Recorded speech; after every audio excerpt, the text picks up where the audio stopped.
Hi Makale, welcome back to Xylem Learning. Here is your man behind your success. It's me, Ashik sir. Just blast it. So Makale, നമ്മൾ ഇന്ന് discuss ചെയ്യാൻ പോകുന്നത് USS എക്സാമിനേഷന് നിങ്ങൾക്ക് വരാൻ പോകുന്ന important ആയിട്ടുള്ള questions ആണ് നമ്മൾ ഇന്ന് ഡീൽ ചെയ്യാൻ പോകുന്നത്.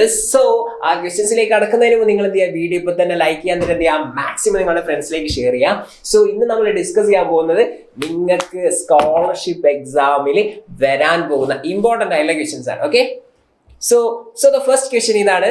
നിങ്ങൾക്ക് എന്ത് ചെയ്യാൻ പറ്റും, കമന്റ് ബോക്സിൽ ഞാൻ ആൻസർ പറയുന്നതിന് മുമ്പ് ഒന്ന് പിന്നെ ഇവിടെ പോസ് ചെയ്തിട്ട് കമന്റ് ബോക്സിൽ ആൻസർ ഇടും കേട്ടോ. അപ്പൊ നിങ്ങളുടെ ലെവൽ ഉണ്ടായിരിക്കും വിത്ത് ലാൻഡ് ഇമോജി, സാറിന്റെ ഫേവറേറ്റ് ആയിട്ടുള്ള ലാൻഡ് ഇമോജി കൂടി കൂടെ ഇടാം കേട്ടോ. ഓക്കെ, സോ സ്റ്റേറ്റ്മെന്റ് ടൈപ്പ് ആയിട്ടുള്ള ക്വസ്റ്റ്യൻസ് ആണ് നമ്മൾ ഇന്ന് മെയിൻ ആയിട്ട് ഡിസ്കസ് ചെയ്യുന്നത്. ബിക്കോസ് എന്താണ്, അതൊരു പുതിയ പാറ്റേണിലാണ് അങ്ങനത്തെ ക്വസ്റ്റ്യൻസ് നിങ്ങൾക്ക് വരും. So consider the following statement. First statement എന്താണ് പറയുന്നത്, the right to education is a fundamental right.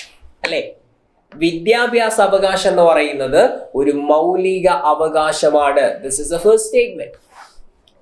Second statement പറയുന്നു, it is included under article 21A. ഇത് ആർട്ടിക്കിൾ 21A ഉൾപ്പെടുത്തിയിരിക്കുന്നു. ഏതൊക്കെയാണ് ശരിയായത്?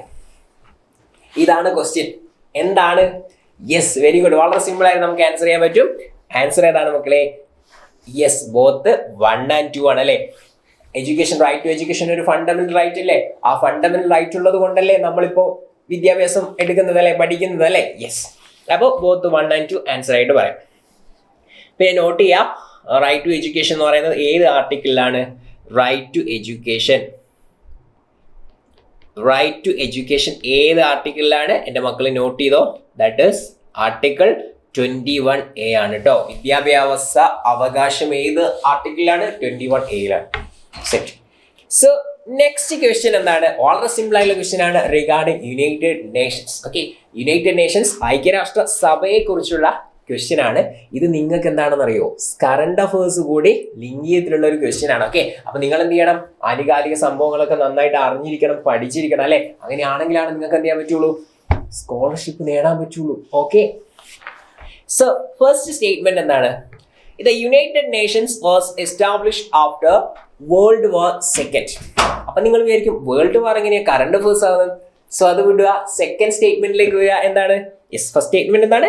2ാം ലോക മഹായുദ്ധത്തിന് ശേഷമാണ് ഐക്യരാഷ്ട്ര സഭ സ്ഥാപിതമായത്. ഇതാണ് ഫസ്റ്റ് സ്റ്റേറ്റ്മെന്റ്. അടുത്ത എന്താണ്? India is A permanent member of the UN security council. അതാണ് കറണ്ട് അഫേഴ്സ്. അല്ലെ, UN സെക്യൂരിറ്റി കൗൺസിൽ ഇന്ത്യ ഇതുവരെ എന്തല്ല, പെർമനന്റ് മെമ്പർ അല്ല. ഇന്ത്യയെ പെർമനന്റ് മെമ്പർ ആക്കണം.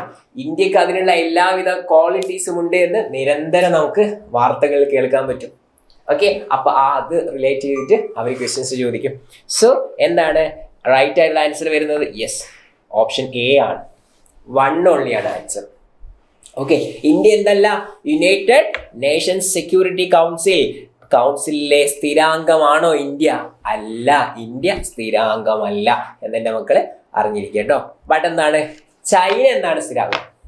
അല്ലെ, ചൈന എന്താണ് പെർമനന്റ് മെമ്പർ ആണ്. But at the same time India എന്തല്ല, സ്ഥിരാംഗമല്ല എന്നെൻ്റെ മക്കള് അറിഞ്ഞിരിക്കുക. സെറ്റ് ആണല്ലോ. അപ്പോൾ അടിപൊളിയായിട്ട് പഠിക്കുക, മാക്സിമം എന്ത് ചെയ്യുക, ക്വസ്റ്റ്യൻസ് വർക്ക്ഔട്ട് ചെയ്യുക. ഇതെന്താണ്, നിങ്ങളെ കറണ്ട് അഫേഴ്സ് ഒക്കെ ഒന്ന് അപ്ഡേറ്റ് ചെയ്തിരിക്കുക. എന്നാൽ നിങ്ങൾക്ക് അറിയാൻ പറ്റും, ഉറപ്പായിട്ടും USS എക്സാമിനേഷൻ നിങ്ങൾക്ക് പാസ്സാവാൻ പറ്റും. ഉറപ്പായിട്ടും നിങ്ങൾക്ക് സ്കോളർഷിപ്പ് കിട്ടും. So thank you so much. By.